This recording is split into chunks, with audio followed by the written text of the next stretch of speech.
U.S. Arab Radio Network presents Season 3 of the Ray Hanania Radio Show, sponsored by Arab News, the leading English language newspaper in the Middle East. Each Wednesday at 5 p.m. Eastern, veteran journalist Ray Hanania explores issues facing Arab Americans on WNZK AM 690 radio in Detroit and on WDMV AM 700 radio in Washington, D.C. And now, your host, Ray Hanania. Watch the show live on Arab News Facebook page. And welcome to the Ray Hanania Radio Show, broadcast on the U.S. Arab Radio Network and sponsored by Arab News. It is Wednesday, May 17th. We're going to talk with several guests today about a poll that was conducted by YouGov and Arab News newspaper of Palestinians and their attitudes toward the Nakba and the peace process.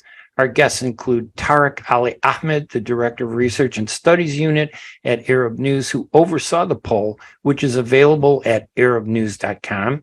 Jason Greenblatt, the former White House Middle East envoy for former President Donald Trump and the architect of the Abraham Accords. He's now Senior Director for Arab-Israeli Diplomacy at the Jerusalem Center for Public Affairs and author of the book In the Path of Abraham, which chronicles the path to the Abraham Accords, available at many bookstores or Amazon. And Yossi Mekelberg, an associate fellow at the Middle East and North Africa program at the Royal Institute of International Affairs, Chatham House. He is also the director of the International Relations and Social Sciences program at Regent's University in London, where he has taught since 1996. But first, we're going to take a quick break, and we will be right back right after these messages with our guests. ArabNews.com, bringing you breaking news from across the Middle East and the latest on Arabs in America. Get inside the latest headlines with expert analysis and insights at ArabNews.com. Join over 5 million Facebook fans and over 10 million monthly readers. ArabNews.com, news that matters to you. In a perfect world, everyone would be a perfect driver. Hands at 9 and 3, everyone. 9 and 3. Everyone would follow all the rules. Please, go ahead and merge. I'll make room. Thank you, fellow driver. And nothing unexpected would ever happen. Even the squirrels would know the right time to safely cross the road. In this perfect world, you wouldn't have to wear a seatbelt. But in case you hadn't noticed, we don't live in a perfect world. About 1,000 people in Michigan die each year in vehicle crashes, and thousands more are injured.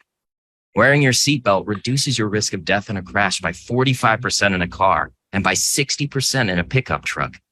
So until we find a perfect world to drive in, make our imperfect world safer by buckling up. A message from the Michigan Office of Highway Safety Planning. Ziad brand, quality products from our family to yours. Ziad Brothers Importing offers the finest quality products, including brands like Sultan, Kraft, Nestle, Hook, Rico Picon, Donna, and many more. Ask your retailer to carry these fine products because you deserve the very best.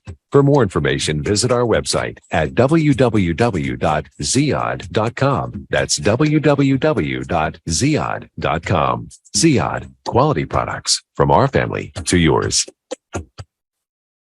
And now I'm with Tarek Ahmad. He's the director of the Research and Studies Unit at Arab News, who oversaw the polling of nearly 1,000 Palestinians in the West Bank and the Gaza Strip.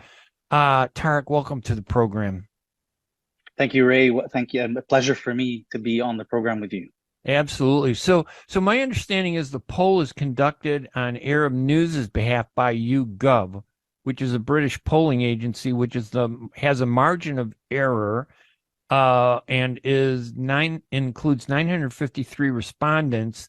Is that enough of a sample, you think, 953? Seems a lot. Well, Ray, the thing is more looking into the quality of the sample as opposed to the size of the sample. Within the sample, we have a broad range of people, Palestinians from both the West Bank and Gaza. We have a broad range from people from 18 years old up until above 45. We have people that are employed, unemployed. Even within that, we have a bracket of how much they earn, as well as being where their education level is. So it's more about the quality of the sample of people that are involved in the surveying to get a real justified voice of the people and of the Palestinian street. So yes, I believe 953 is a good sample. How do you ensure that the sample is representative in such a study? I know a lot of people always have questions about polling, but what was the male to female ratio, the age of the sample? Do you think it was representative enough to reflect the attitudes of Palestinians in the West Bank and Gaza? Thank you, Ray. And I believe that is a very fair question to ask. Essentially, as I mentioned before, we have a broad range of respondents in Palestine, both from the West Bank and Gaza. A large amount of male and female respondents, close to 55% to 45%. So I believe that it is a justified amount of people that have given their voice to this. And let's not forget that YouGov is a world-renowned polling agency that has worked with governments, that has worked with institutions and think tanks all around the world. So they are very well reputable and know exactly the kind of key people that we need to reach out to in order to answer these questions. So in the sense that the respondents of the survey do carry a generic and justified voice of what Palestinians on the ground want. You know, having looked at the study that YouGov did with Arab News, is it correct to assume that Palestinians see a lot of hope in this? I mean, a majority don't believe peace is attainable by neither their own government nor Israel. Is that an accurate assumption? I mean, do they see much hope? Well, alas, they do not, Ray. I think one of the main things we found from the survey itself is that the Palestinians lack any confidence in their leadership. If anything, 76% believe that don't believe that their government is able to successfully negotiate a peace deal with Israel. 63% of those polled as well think neither Fatah nor Hamas represent them. So there is a very much a lack of confidence or a lack of trust within Palestinians towards their own government. Now, that being said, that there are a lot of other aspects within the survey that we will touch upon later do give a silver lining to the Palestinians. And I noticed that one of your stories relating to the coverage of this poll of Palestinians says, think younger Palestinians care about their cause? Well, not according to the data. What does that mean, and what observations have you made about that, about the attitudes of younger Palestinians that participated in the poll? Well, Ray, essentially, this is when we looked at the very first question of the survey, which is, what do you think the best solution to the Palestinian-Israeli conflict is? Now, the majority of Palestinians voted, 51% that is, voted for a two-state solution. Now, among those, 49% of those, or 42% of those were within the age bracket of 18 to 29 years old, while 63% of those were within the bracket of 45 and above. So that shows that younger Palestinians are less inclined to go with a peaceful solution, in the sense that they're less inclined to settle for the two-state solution. They are more inclined to want to rebel and gain their rights and vote and call out any misgivings or any violation to their own rights. While 63%, which is the people that are above 45 years old, are actually more inclined to want to settle for a peaceful solution, want to settle for ending violence or ending any kind of clashes or conflict. They would like to just get on with it and live their lives.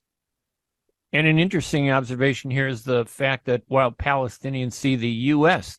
as having the most influence over Israel, America is actually the least trusted to be a fair mediator. This is kind of a catch-22 situation, isn't it?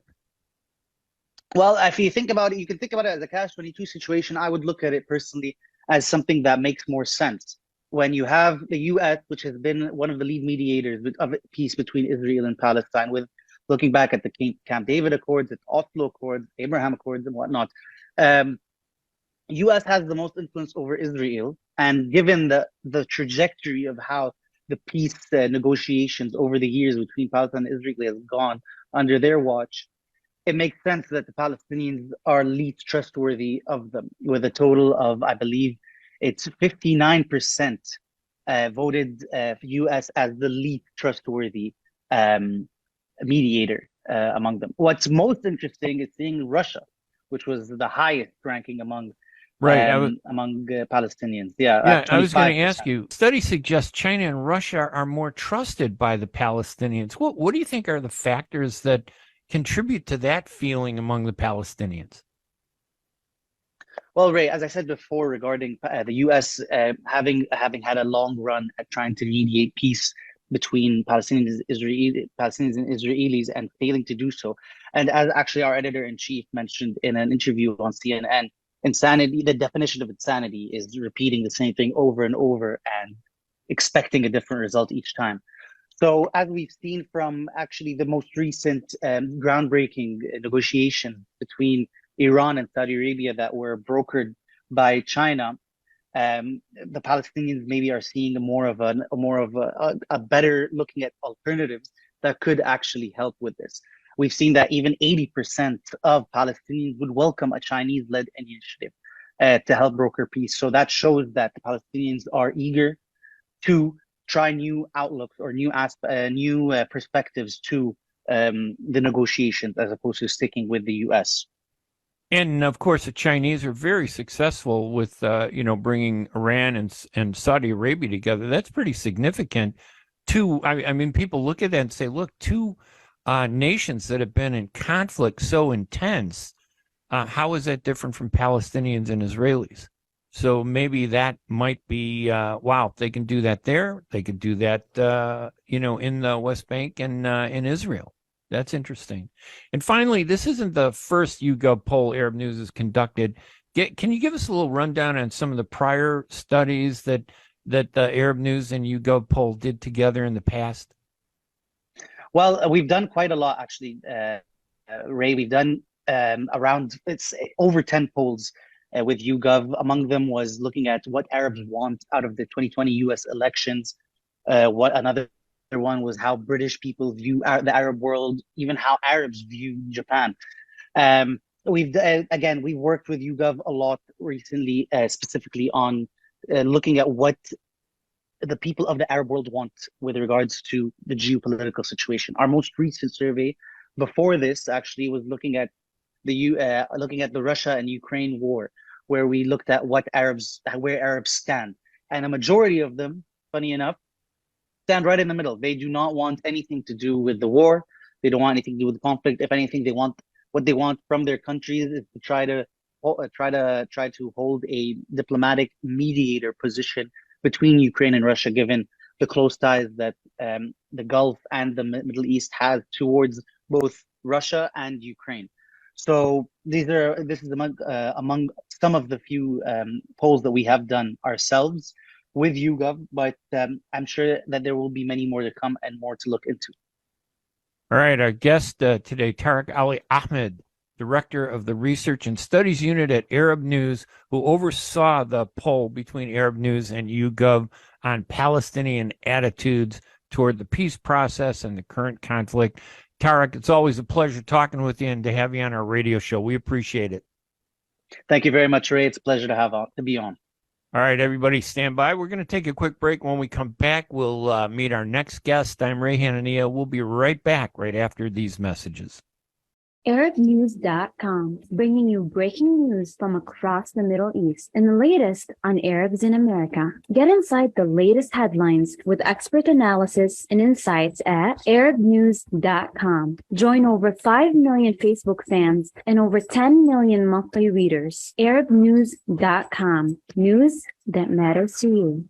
Were you recently at the emergency room, urgent care, or at your doctor's office being told you need a hand, wrist, or elbow specialist? At the Katranji Hand Center, we offer the latest techniques in hand, wrist, and elbow care. From sports injuries to work injuries to everyday hand, wrist, and elbow problems, the specialists at Katranji Hand Center are here to get you back on track. Call us in Troy today at 248-869-4263 or visit us at katranjihandcenter.com to schedule your appointment today. Get ready for an amazing experience at Ishtar Restaurant on 15 Mile Road in Sterling Heights. Enjoy excellent hospitality from owners Ali Al-Baghdadi and Fatty Bonham, serving the best in Mediterranean food. Try Chef Ali Al-Baghdadi's famous shawarma, the best Iraqi grills and food, and the best Arabic and international dishes. Dine in our authentic atmosphere or take out. Call 586-698-2585 or check us out on Facebook. Ishtar Restaurant practices all CDC guidelines and is open every day, 11 a.m. to 10 p.m. Have an amazing experience today at Ishtar Restaurant, 3625 15 Mile Road, Sterling Heights.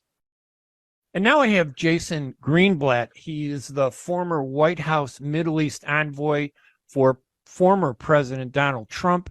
He was the architect of the Abraham Accords, and he's now a senior director at the Arab-Israel Diplomacy at the Jerusalem Center for Public Affairs.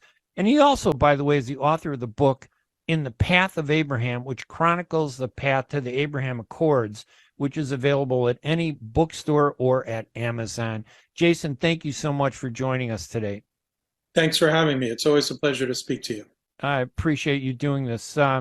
It's always kind of contentious, the Middle East, so there's never a happy moment, it seems. But I sent you the YouGov Arab News poll that marks the 75th anniversary of the Nakba, which found that the majority of Palestinians don't have any faith in their leadership's ability to strike a peace agreement.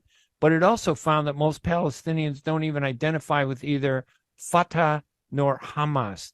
Do these findings surprise you at all? Well, the first one certainly doesn't. There are some things in the poll I obviously disagree with, given my perspective as a Jew, as a proud Israel supporter, as a friend to Palestinians, as a friend to many Arab countries.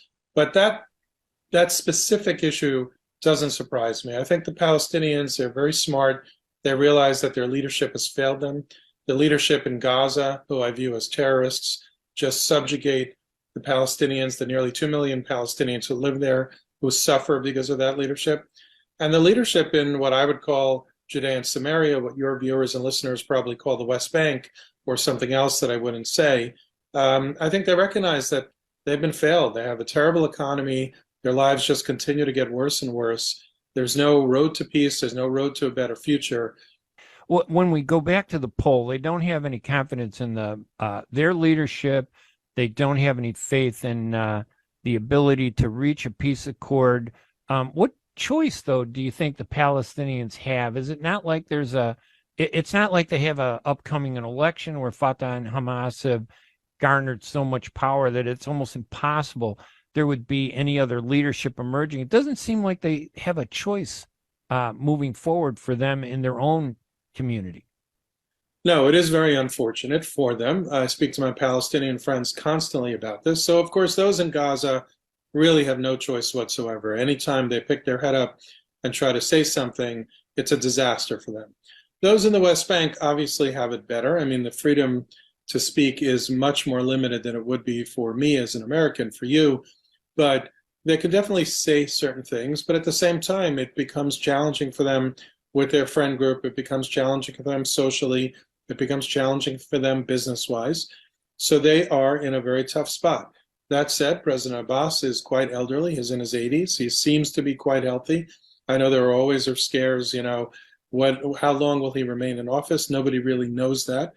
But my hope, and the hope of most of my Palestinian friends, is at some point there will be new leadership. President Abbas will eventually step aside. And then the question becomes, will it be leadership that's pragmatic, that wants a better future for the Palestinians, that could lead them to something that they deserve and that's incredible? Or will it be the same old, as it's been for over 7 decades of missed opportunities, of corruption, of inability or just complete lack of interest in improving their economy, even while not giving up on what they view as the Palestinian cause? Nobody knows the answer to that, but I'm a big believer in hope. The Arab News YouGov poll found that many Palestinians, of course, blame the Israelis for provocations, that they as the main reason. And then it seemed the second problem they blame for all this is that the U.S. has a bias. And I think when you look at it further, it says that in the third place, it's mistakes of their leadership. Do you think that the Israeli leaders have some of the blame in all this, as some of the Palestinians think? I think to some degree, one could argue that effectively, but I don't agree. The poll, suggested that a right-wing government in Israel, including Prime Minister Benjamin Netanyahu, would not be capable of achieving peace. Look, Benjamin Netanyahu and I think alike in terms of the Israeli-Palestinian conflict, but I will tell you that under the right circumstances, with all of the right positions being discussed and negotiated, he is a man who could achieve peace. But it's not going to be the peace that the Palestinian leadership and so many others around the world had promised the Palestinians for over 70 years. If the Palestinians can understand that and sit down at the table in a meaningful, good faith manner, I think a right-wing government is actually the kind of government that can achieve peace. Do you think the U.S. is biased towards Israel? So I'll answer it a little bit differently. I wrote about this in my book. There is no such thing as an honest broker. The U.S. is biased for U.S. interests. Whether those U.S. interests mean that they're biased towards Israel, yes, I would argue that, although we've given as a country billions and billions of dollars to Palestinians, and depending on the president, in this case I'll speak about the Biden administration, there are many policies that President Biden has effectuated, and President Barack Obama before President Trump have effectuated towards the Palestinians, where I would say we were biased towards the Palestinians. But there are very few countries in the world, at least countries that play on the big stage, who are not biased towards one side or the other, but again, looking through the lens of that country's side. I noticed in this YouGov poll, it was a very interesting finding that many Palestinians believe Russia could play an outsized role in this, a good role. Let's think about that. Russia, with the war in Ukraine, and most people are against what Russia is doing in Ukraine, the attacks, the invasion, the death and the destruction. If that's the country that they're relying on for peace, I don't think we have a shot at all of achieving peace. They speak about China. Well, look, reluctantly, I'll congratulate China for what they've achieved between Saudi Arabia and Iran. We'll see how that goes. We'll see where that goes. But, they played an effective role, and perhaps they can play a role in terms of Israeli-Palestinian peace. But most people would agree that it's the United States and the United States alone that could truly play a role in achieving a comprehensive peace between Israel and the Palestinians, if, it's a really important word here, if one is achievable at all. Is it possible that China could do that with the Palestinians and the Israelis, or do you feel that it has to remain with the United States? Well, I never want to say never, but the dynamic is a bit different. China has a really important role with Iran, a tremendous amount of power with Iran, which means they were able to bring the Iranian regime to Saudi Arabia in a way that most countries in the world could not, especially given China's now world power stature. They also play an important role with Saudi Arabia. They're a huge consumer of Saudi Arabian oil. So they came onto the playing field with a tremendous power, a tremendous goodwill, tremendous trust. They don't have that with the Palestinians. There's very little that they do with the Palestinians. And I don't want to say they don't have that with Israel. China is an important partner of Israel. So maybe they have some role to play, but I think the circumstances are quite different. And I know that when I go back to the issue of Palestinians not feeling comfortable that the U.S. is fair, do you think that the Trump administration may have kind of fueled that to be even worse than it was? I mean, as you pointed out, Obama, they felt might have been a little fairer. Do you think Trump was fair, or do you think that his policies like moving the embassy to Jerusalem kind of undermine that ability to get the confidence of both sides to come to the peace table? So I could certainly understand the Palestinian perspective on that, but the reality is they're looking at it from the wrong direction. They need to look at it from what U.S. policy is. So if you want to speak about the embassy and the recognition of Jerusalem, what they forget is that under U.S. law, under multiple administrations in the United States, Congress passed back in the 90s, Congress passed a bipartisan, almost wholly supported law that said Jerusalem is the undivided capital of Israel, and we should move the United States embassy. That's in the interest of the United States. That's what Congress wanted. But it took one president, President Trump, who was willing to actually not sign these national security waivers in order to follow U.S. law. So one could argue that that was something that was anti-Palestinian or too pro-Israel. But at the end of the day, however good or bad those arguments are, President Trump was following U.S. law. And I would also argue that he was, being truthful to history, that Jerusalem is important to Jews. It's historically been their capital for over 2,000 years. It's a city that has always been a Jewish city. That doesn't mean that Al-Aqsa doesn't exist. That doesn't mean Arabs don't live in Jerusalem. That doesn't mean that I argue that it isn't important to Palestinians and to Arabs and to Muslims and, of course, to Christians generally. I accept all that. But when you think about it and you listen, for example, to President Abbas's speech at the United Nations on what the Palestinians call Nakba Day, where he denies the connection between Jews and Jerusalem and Jews in the Temple Mount, you realize that President Trump simply acknowledged truth and fact and history. President Abbas denies history, fabricates history, outright lies in the halls of the United Nations. So I think people look at it, or should look at it, differently. It's not anti-Palestinian. It's not pro-Israel. It's more U.S. policy, what's good for the U.S. and the truth. So the criticism is this denial that Jews have no ties to Jerusalem.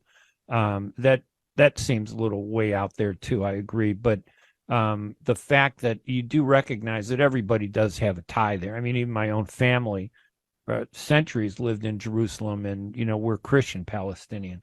But so you do recognize that everybody has some footing in Jerusalem, some right to be Absolutely. There. Absolutely. And really what people overlook about President Trump is if you listen or read the speech that he gave in December of 2017 rather, where he recognized Jerusalem as the capital of Israel.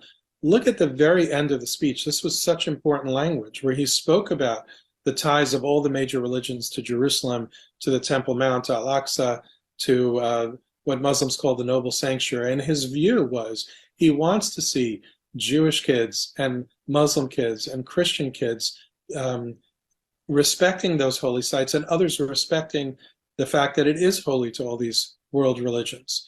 We didn't argue with that.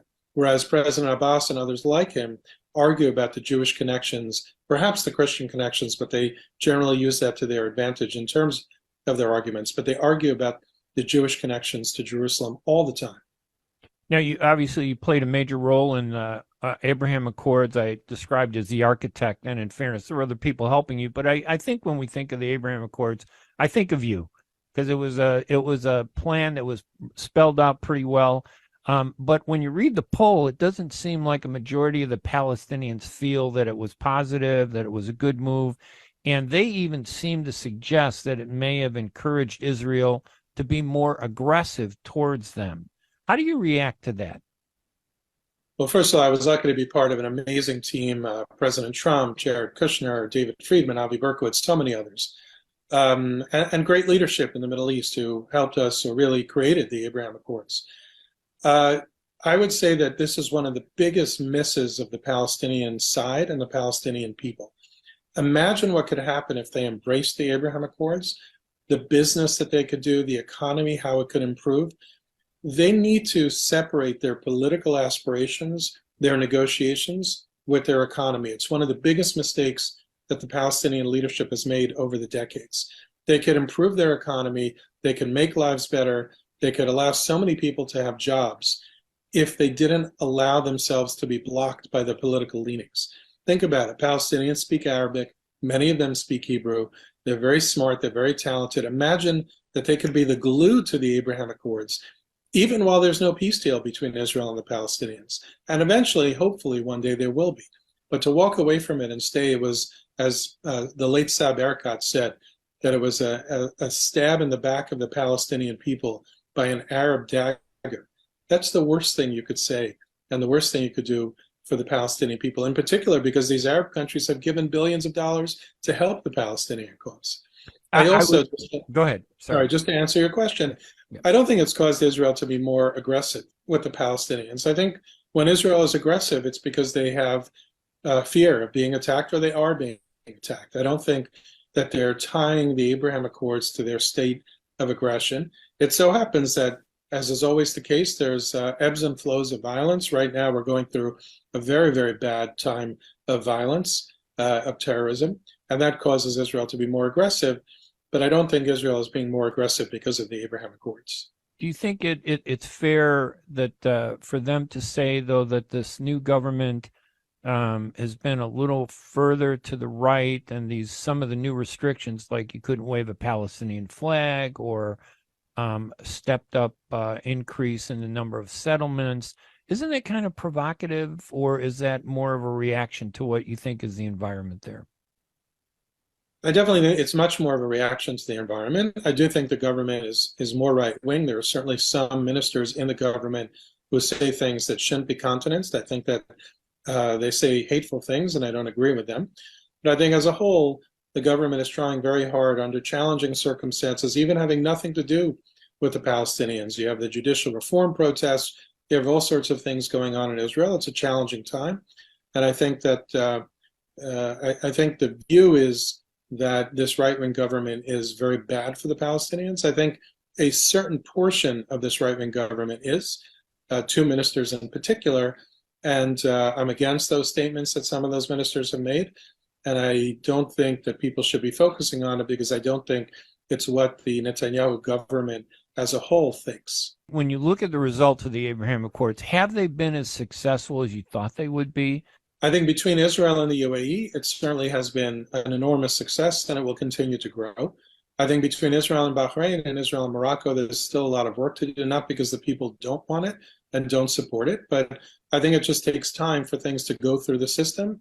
And I think we're going to see some really excellent things coming out of those relationships as well. As far as whether it's reduced conflict in the region generally, I mean, this is one of the keys to the whole Abraham Accords, which is to say, the Israeli-Palestinian conflict is not the core conflict of the region. It might have been decades ago. It hasn't been for many decades already. And the Abraham Accords wasn't designed to solve the Israeli-Palestinian conflict. It wasn't designed to resolve what's the terrible, tragic civil war in Syria. It wasn't designed to resolve the terrible situation in Lebanon. I mean, Lebanon is essentially occupied by the Iranian regime. And this beautiful country of Lebanon is left with almost nothing. It wasn't designed to resolve Yemen. So I think people put more weight and responsibility on the Abraham Accords than is appropriate. It did bring down some tension. It can bring down more tension. But at the end of the day, there are lots of conflicts in the Middle East having nothing to do with the Israeli-Palestinian conflict. And that remain challenging and will be very difficult to resolve. What would you say, though, that the Abraham Accords were designed to achieve? What they were designed to achieve is friendship, warmth, business, diplomatic relationships between countries that recognize that Israel is part of the community there. Israel can be a tremendous ally and friend. Both sides can benefit from each other. This is not about Israel getting tons of money from the Gulf. It wasn't ever about that. It isn't about the Gulf getting all sorts of security items from Israel, though there's certainly some benefit to that. It was designed to show that the time has come to recognize that Israel is their neighbor, can be a good friend, ally, partner, and I think we have seen a lot of that and we'll continue to see much more. Can it be used to bring more countries in? Sure. Could it be used to help Palestinians if the Palestinians were willing to let that happen? Sure. But it wasn't designed, it really has little to do with resolving the Israeli-Palestinian conflict other than maybe as a model. And I know that, I was at the Peace and Prosperity conference that they had in Bahrain. I was probably one of the only Palestinians. There were a couple there. I know I was the only Palestinian journalist covering it. But do you think that that in proposing it, that the Trump administration didn't anticipate how negative the Palestinians would react to it? Or was there an assumption? I mean, when I talk to other Palestinians, they'll say this, oh, they never really wanted us there. It was designed to keep us out. Did Trump not do enough? Or do you think, did the Palestinians just make these false assumptions about what it was supposed to do? Yeah, and there I'm 100% that they made false assumptions. I mean, they boycotted the event. They rejected anyone who wanted to go. A few Palestinians were able to go. Some were arrested when they came back from the conference, which was just such a mistake. We understood that this is their position. They don't want us to help them with their economy. It was, as you could imagine, working in the White House on such a complex conflict, I had many frustrating moments, but the most frustrating, I shouldn't say the most, among the most frustrating was the Palestinian leadership inability and unwillingness to help us help them with their economy. What they also failed to realize is U.S. taxpayers, not always under President Trump, because he did cut much of the aid to the Palestinians, but U.S. taxpayers foot so many of the bills that the Palestinians have to pay with billions and billions of dollars. It was our job in the White House to use American taxpayer money wisely. If we could improve the Palestinian economy, even if the conflict is going on, and use less U.S. taxpayer money to help people who deserve to be helped, meaning Palestinians, we're going to do that even if the Palestinian leadership throws a temper tantrum and tries to undermine us. It's not about the Palestinians' leadership's poor decisions. It's about helping the Palestinian people in a way that makes sense for the United States of America. Did Trump really do enough? Did you and Kushner do enough to really engage them in that conference? One of my tasks was to do that, but when the leadership closes the door, this is what happens. I'll give you another example. After my time at the White House, there was a tech conference being hosted in Israel, and I was able to secure tickets for the tech conference because I wanted my Palestinian friends to come there and make connections, try to do business, grow with what they're trying to do for themselves, because some of them were incubating young companies. And of the 40 tickets or 50 tickets I secured, I was able to get only 6 or 8 Palestinians to come. Why? Because they were afraid. They were afraid of what would happen back home with their leadership. So we try every which way. I still try. I hope to continue to try. My door is always open to Palestinians, any which way I could help, but it is very challenging with the leadership in place. All right. My guest, Jason Greenblatt, he was the former White House Middle East envoy under former President Donald Trump, the architect of the Abraham Accords, and he's now senior director of the Arab-Israel diplomacy at the Jerusalem Center for Public Affairs. He's also the author of the book, In the Path of Abraham, which chronicles the path to the Abraham Accords, which is available at many bookstores and on Amazon. Jason, thank you so much for joining me. I really appreciate it. Thank you for having me. Good to see you. And of course, welcome back. After that second interview, we have one more interview, but first we're going to take our final break. When we come back, we will talk with our final guest, Yossi Mekelberg. He's a great guy and offers a little different perspective than our guest that we just had, Jason Greenblatt. I'm Ray Hanania. We're going to take a quick break and we'll be right back right after these messages. ArabNews.com, bringing you breaking news from across the Middle East and the latest on Arabs in America. Get inside the latest headlines with expert analysis and insights at ArabNews.com. Join over 5 million Facebook fans and over 10 million monthly readers. ArabNews.com, news that matters to you.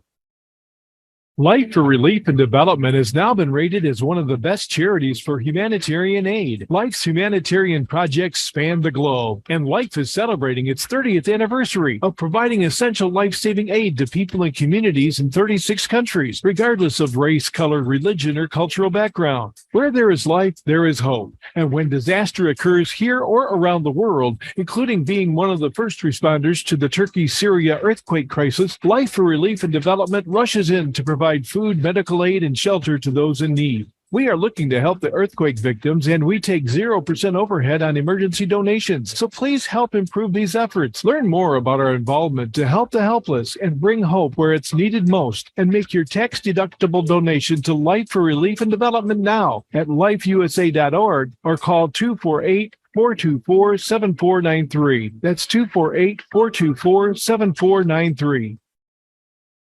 At Top Rehab Physical Therapy Clinic in Dearborn, we provide effective physical therapy sessions in order to limit pain and discomfort. Top Rehab provides physical therapy care for any diagnosis prescribed by a physician, and we regularly see and treat conditions such as stroke, TMJ, fibromyalgia, sciatica, joint pain, and more. We use a variety of pain management methods, including modalities, soft tissue mobilization, and therapeutic exercise. If you're in need of physical rehabilitation or physical therapy, get the highest quality health care at Top Rehab. Most insurance is accepted and we're open Monday, Wednesday, and Friday 8 to 6, Tuesday and Thursday 8 to 5, and Saturday 10 till 2. Call for an appointment today at 313-846-0555. That's 313-846-0555. Choose Top Rehab Physical Therapy Clinic on Michigan Avenue in Dearborn. Life's too short to be in pain.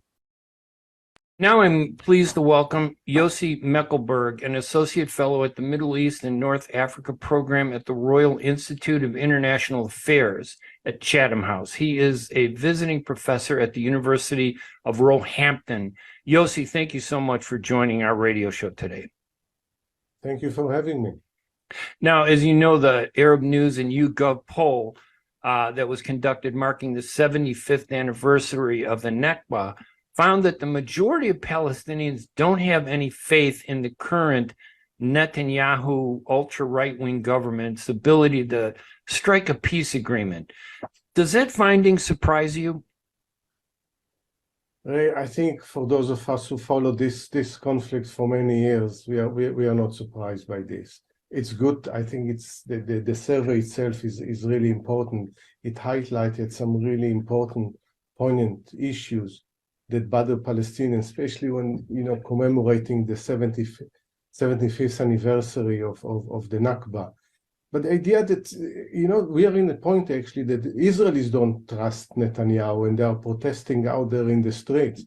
Why should the Palestinians have any trust in the Netanyahu government? He formed the most far-right government in the country's history. He put in position of power, whether the National Security Minister, Itamar Ben-Gvir, or a finance minister, or for some strange reasons, also a minister in the defense ministry, Bezalel Smotrich. They believe in the annexation of the West Bank. They will never agree for a two-state solution. And Netanyahu is basically held hostage, not that he is exonerated by that, by the far right because of this corruption trial. So, no, I was not surprised. And if I'm surprised that there was actually people, there were even a small minority that trusted Netanyahu at all. The poll also shows very little faith in either a left-wing government or a right-wing government in Israel. Some Israelis might say this is an indication that many Palestinians might not want peace because they don't trust either side. What do you think of that? I don't think it's, again, part of the survey, and I'm sure we'll discuss it later, that more than half of the population actually support a peaceful solution. So this is not the indication. It is the feeling of being let down, whether it's left or right. Go back to the times of Camp David and Prime Minister Ehud Barak, that according to him, he gave everything and been refused. This is at least the myth that he developed. He builds more settlements, the rate of building settlements, than even Netanyahu. So on the one hand, he negotiated peace. On the other hand, what is seen as the main obstacle for peace continued to expand all the time. So this is actually an expression of desperation that whether it's left or right, as far as the Palestinian, it all comes to a right-wing government. But even a more recent agreement, we talked about the change government under Bennett and Lapid. There was no change there when it comes to relation with the Palestinians, because when Naftali Bennett was the prime minister, he said, hey, I'm not going to meet President Abbas, his next door neighbor, and be no Palestinian state under my watch. So what's the difference? And Lapid was sitting there as prime minister, and when he became prime minister for a few months, he didn't change it. So if you look what's left of the left, and it's not even left, that's what's left of the peace camp in Israel, it's minute. So from a Palestinian point of view, you look and what you see is the expansion of settlements, a government that right now legalizing even the more illegal settlements, the outpost, as if the other settlements are legal. So it looks all the same. It's actually the onus is on an Israeli government, whenever it happens, to come and shows that it's ready to make the necessary compromises for a long-lasting peace agreement with the Palestinians. I know the Arab News YouGov poll also shows that Palestinians are always looking elsewhere. They see the United States as having the most influence, but not being a fair negotiator. And they seem to be looking towards others, as you may have seen in the poll, favoring Russia, a certain percentage, favoring China. Is that a major hurdle that prevents movement towards peace? The fact that they are discouraged by the U.S. and they're looking for other leadership that may or may not be able to help them? You know, on this one, yes, there is a need for an honest broker, because this is an asymmetric conflict. You're talking about a state with military might, with economic might, with support around the world, and a semi-state, Palestine, which itself is divided between Gaza and the West Bank and the Fatah and Hamas. So it's obvious that the Palestinians and the PA, in this sense, we look for support from the outside. But I think also in this case, I'm always surprised that the PA, the PLO is not more proactive. They need to come with a plan. They need to come with ideas. How do you want us to help you in the international community? It's not enough to throw the ball in the court of the international community.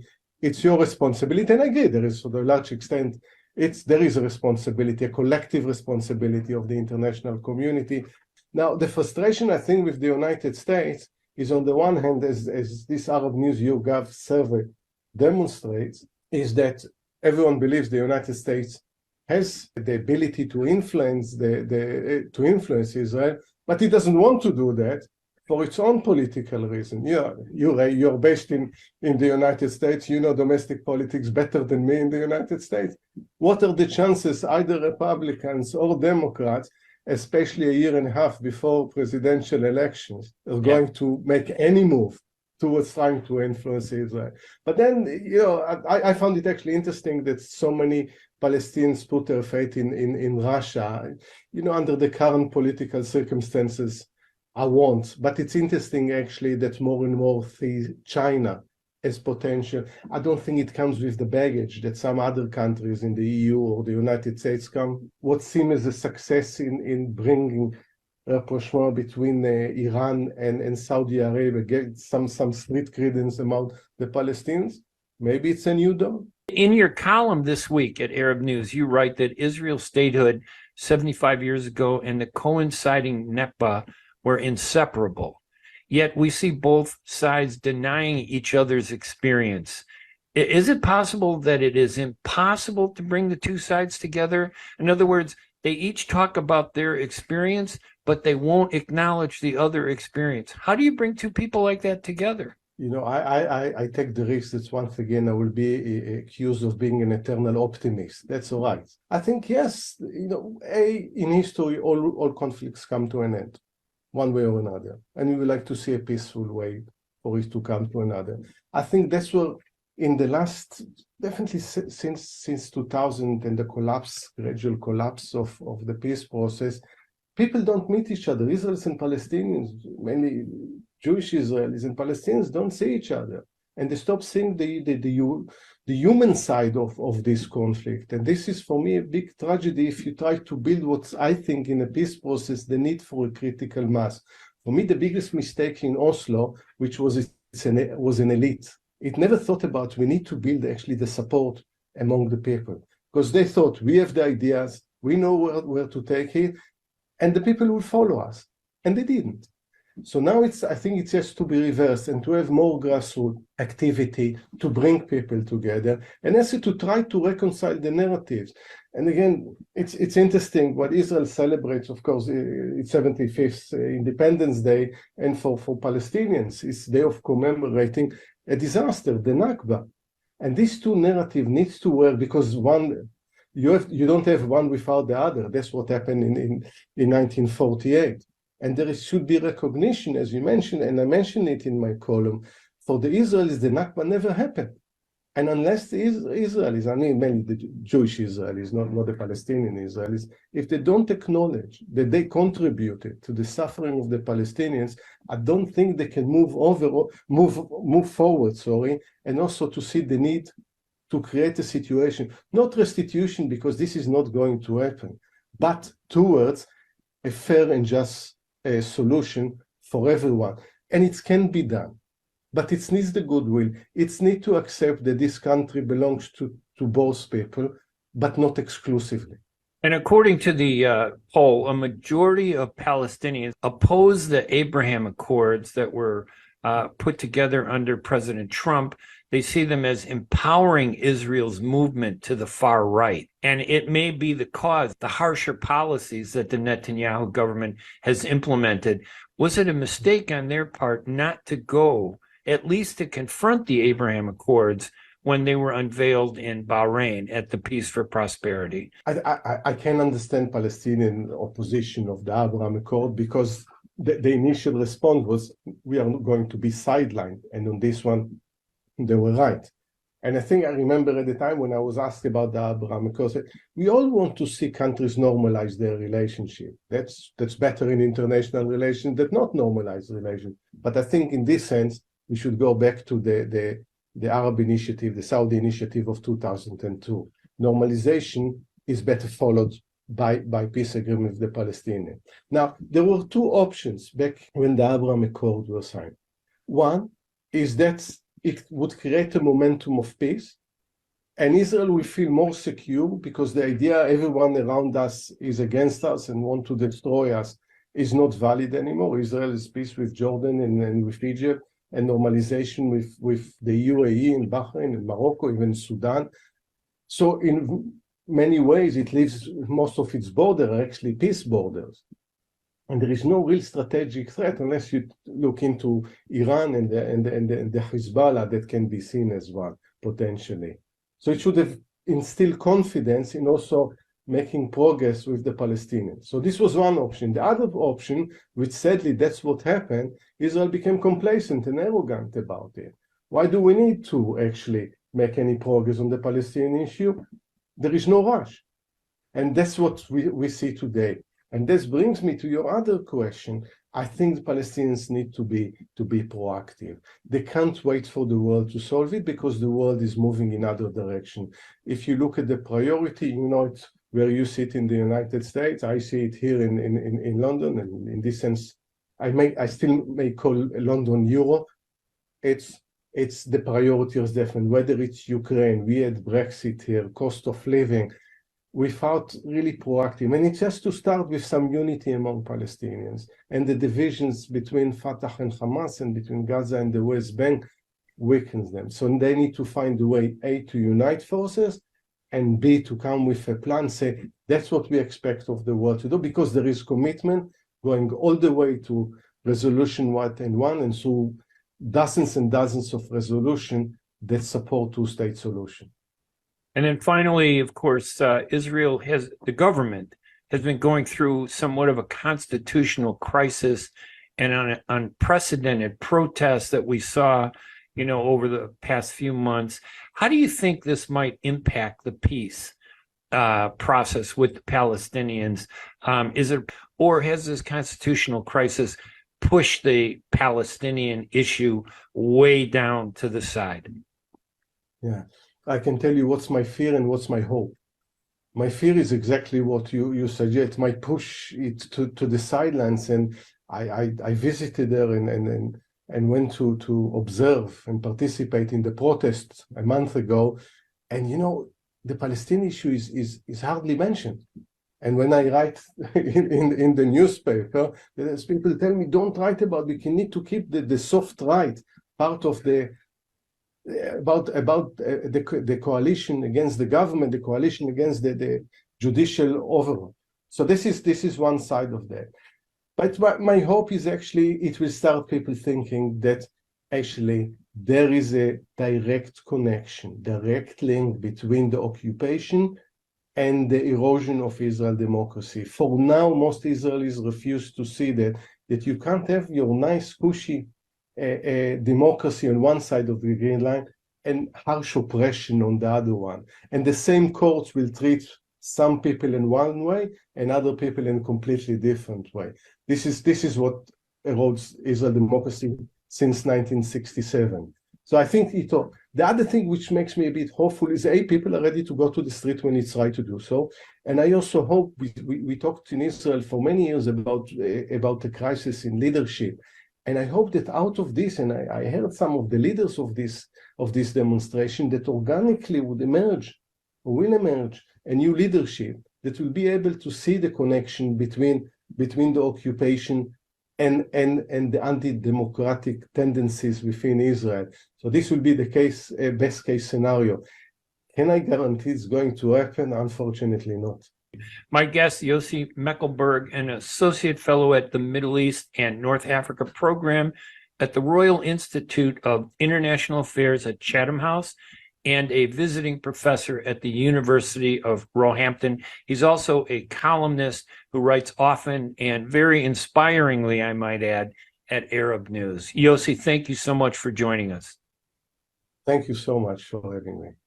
And of course, those were three really fascinating interviews. Tarek Ali Ahmad, who gave us some insight into the YouGov Arab News poll. You can go to arabnews.com. They got a big section there. You could read the results. You could see for yourself. And it was interesting to get, you can only understand these issues when you hear both sides. I know some people might say, well, you were too nice to Jason Greenblatt. In all honesty, Jason Greenblatt was very respectful. I don't have to agree with him on everything, but I'm not going to be disagreeable. And I think that that's so important in order to understand the facts and to understand the issues. We need to listen to each other, whether we agree or we don't agree, refrain from violence and name calling. Because name calling, I think, is a kind of form of violence, in a way, rhetorical violence. And we need to listen and hear. And then you put everything together. And I think it helps explain what some of the problems are. Tarek did a good job of giving us a basis on the poll. And again, the YouGov and Arab News poll. And I suggest you go there because it is fascinating what Palestinians believe. Listen to Jason Greenblatt. He made some good points. And like I said, I don't agree with everything he said. But the point is that that is the reality that you have to address and you have to deal with if you're going to achieve a peace. And this is one of those complicated situations. Yossi Mekelberg is a phenomenal writer who I know and I've spoken with many times, and he kind of offers a counterbalance. And when you put the two together, I think it really offers a pathway forward to understand what's really happening there. And when you understand what the issues are, you can find solutions. You can't find solutions if we're yelling, if we're, denouncing each other and we're not listening to each other. So I hope you enjoyed the program today. You can get more information on all of this by visiting the arabnews.com. You can go to arabnews.com/radio show to get the podcast for this and other episodes of the Ray Hanania radio show. We do this every Wednesday at 5 p.m. Eastern. We're broadcast live in Detroit and WNZK AM 690 radio, and also in Washington, D.C. on WDMV AM 700. And of course, we're streaming live on Facebook.com/Arab News, the Facebook page of the Arab News newspaper. You can get information on me by visiting Hanania.com. And I encourage you to read our stories at ArabNews.com and also my columns. I'm Ray Hanania. I want to thank you for taking the time to listen to us. We will see you next Wednesday when we bring you another episode that looks at Arab American and Middle East issues. I'm Ray Hanania. Have a great week, everybody. Bye-bye.